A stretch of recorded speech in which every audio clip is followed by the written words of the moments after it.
요즘에 오늘도 좀 말씀드렸지만 조방원전 중에서 오늘은 유일하게 전력 설비 이쪽만 좀 주가가 무겁습니다. 최근에 네. 전력 설비들이 뭐 펀더멘탈 관련돼서는 사실 별 이견이 없는데 주가가 참 약한데 뭐 특별히 이유를 찾기가 쉽지 않을 것 같습니다. 어떻게 보세요, 이제 애널리스트로서는? 일단은 금리 상승이 제일 문제지 역시 이것도 않겠습니까? 그렇군요. 네. 밸류에이션 자체를 낮추는 결과가 이어지니까요. 네. 특히 이제 그동안 오랜 주가 상승을 해서 높은 AI 데이터 센터가 지속적으로 투자가 이어질 것에 대한 기대감으로 그리고 한국 기업들의 미국 내에서 점유율 상승에 대한 거에 대한 저희들의 어떤 믿음을 가지고 높은 밸류에이션이 부각받았는데 이제 과거보다 이렇게 높은 밸류에이션을 받아본 거는 처음이어서 어느 정도 수준이 적정한가에 대한 여전히 고민이 들 수밖에 없죠. 시장에서 볼 때. 근데 이게는 이제 거기 상황에 지금 뭐 금리가 이제 오르니까 그렇죠. 얼마만큼으로 할인을 해야 되냐 그냥 고민이 아직 이제 시장이 어떤 리밸런싱하는 과정에서 네. 적정한 게 무엇이냐에 대한 고민을 계속 하는 구간이지 않겠냐 생각이 드는 거고요. 네. 저기 이제 업황의적인 측면에서 보면은 전제 조건이 되는 그러면 AI 데이터 센터의 건설이 얼마만큼 지속 가능하에 그렇죠. 대한 부분이 있을 거 아니에요. 이 부분은 아시다시피 뭐 6월, 7월 달에는 뭐 하이퍼스케일러가 프리캐시플로 플러스 되지 않음에도 불구하고 투자가 가능하냐? 예. 보면은 일정 정도는 좀 지금은 해소가 된 부분이죠. 맞습니다. 네. 나중에 뭐 2, 3년 이내에 프리캐시플로로 바뀔 테니 지속적으로 투자한다. 이거는 이제 산업 쪽의 얘기니까 네. 그거는 해소했는데 그 이후로 이제 금리 상승. 근데 여기 저희가 또 하나 이제 저희가 풀어야 될 부분이 한 개 더 있어요. 네. 최근 들어서 미국 내에서 AI 데이터 센터의 건설에 대해서 중단하자 하는 것들이 중간 선거를 앞두고 정치화되고 있거든요. 처음엔 카운티나 시 중심으로 반대가 있었던 것들이 지금은 주정부 단위로 뉴욕주하고 최근에 펜실베니아주가 좀 반대 얘기가 나왔었고 네. 근데 중간 선거 되면서 이게 조금씩 더 강화될 수 있을 거거든요. 그게 정치화되니 더. 예, 이제 그렇죠. 근데 다만 좀 깊이적인 내용을 좀 살펴보면은 무조건 반대하는 건 아니에요. 주 정부 의사에서. 왜냐하면 주 정부는 세수 확보니까 목표니까 그게 중요하니까요. 네. 아마 좀 무분별한 AI 데이터 센터 건설보다는 규제를 좀 강화하고 전기요금 부분에 대해서 소비자로 전가된 부분을 줄이고 송전탑에 대해서 주민들이 눈에 보이는 게 싫으니까 네. 부분을 어떻게 하면 누가 비용을 증가할 거냐에 대한 부분 걸리는 거든요. 뭐 나중에 전선 부분도 같이 연결돼서 말씀드리시는 건데 송전탑을 건설하지 않고 전선주를 우리가 눈에 보이는 전선을 보이지 않게 하게 되면 지중화시켜야 되거든요. 그렇죠. 지하에다. 네, 그렇게 되면 비용이 한 3배, 5배, 뭐 초고화까지 가면은 10배까지도 증가를 하거든요. 그래요. 네, 그거는 그러면 이제 소비자한테 전가하기 또 어려워지잖아요. 그렇죠. 그럼 그 비용을 누가 내냐에 대한 부분이고 이미 작년 말 올 초부터 미국에서 AI 데이터 센터 전용 요금제의 도입에 대해서 제도적으로 마련이 되고 있습니다. 전기요금을 분류를 하겠다는 거군요. 그렇죠. 그런 거고 그거 부분이 얼마 전에 6월 18일에 FEIC에서 미국의 이제 전력청이라 보시면 될 것 같아요. 그쪽에서 이런 요금제를 새롭게 만들어라.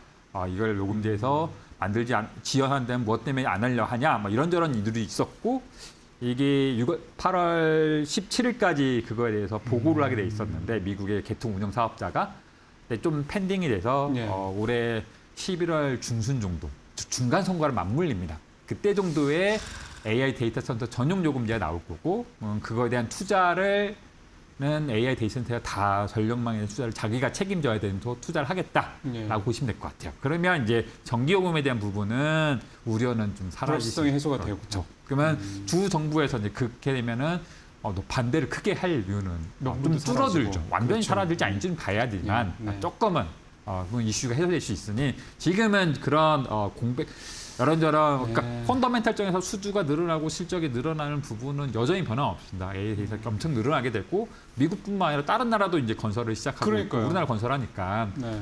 계속 이 부분에는 공정은 없는데 조금 이제 밸류가 비싸다 보니 그런 부분들을 이제 불확실성을 해소하고 가야죠. 네, 시간이 조금은 필요할 것 같습니다.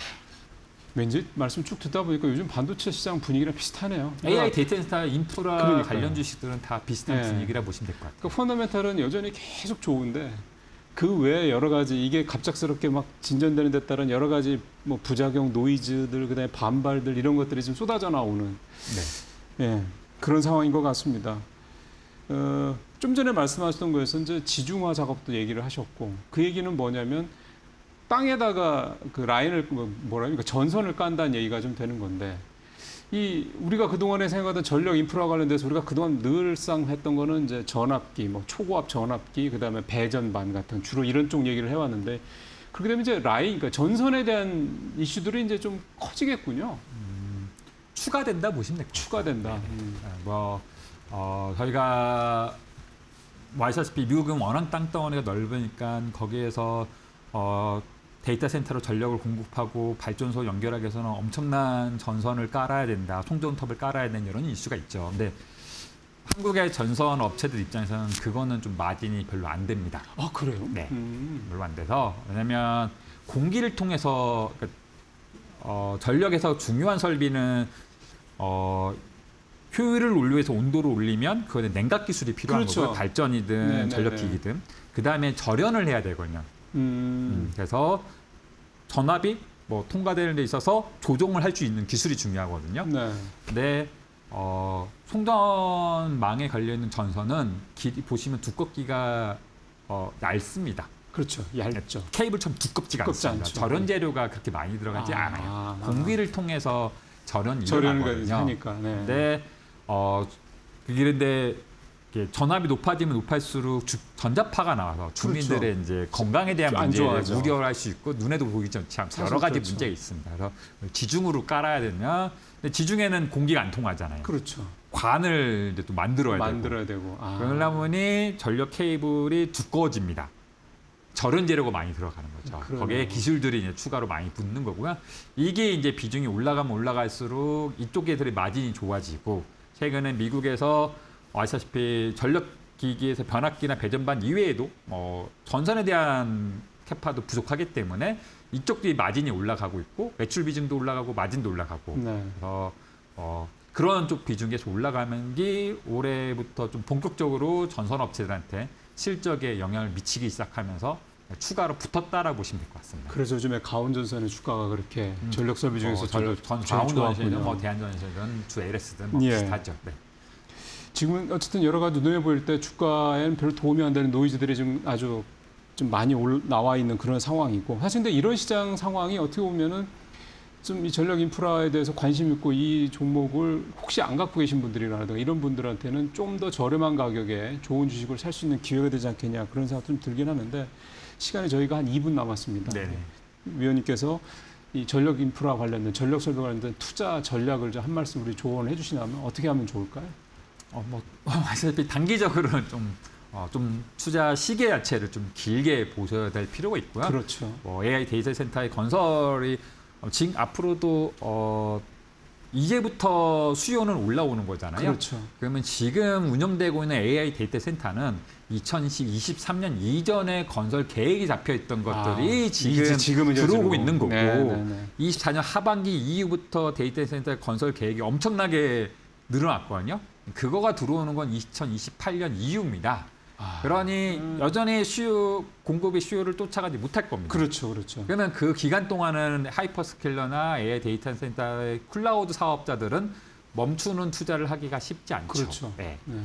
네. 근데 나중에 AI 데이터 센터가 급증의 부분에 들어오면 그때 가서 수요가 그걸 커버하냐 못하냐를 그때 가서 판단을 하고 의사결정을 바꿀지 아닌지 결정은 최소 28년이라는 거거든요. 네. 그쪽까지는 이제 인프라 주식들을 계속 봐야겠죠. 네. 그때 확인됐는데 여전히 수요가 더 좋다면 계속 갈 거고요. 네. 그런 부분은 좀 조절해야 되고 지금 상황에서는 좀 조금 길게 보시고 계속 좀 가지고 계신 분은 좀 버티시고 좀 없는 분들은 조금씩 천천히 조금씩 모아가시고 모으시는 것도 좋은 전략이지 않겠냐 생각하고 있습니다. 예.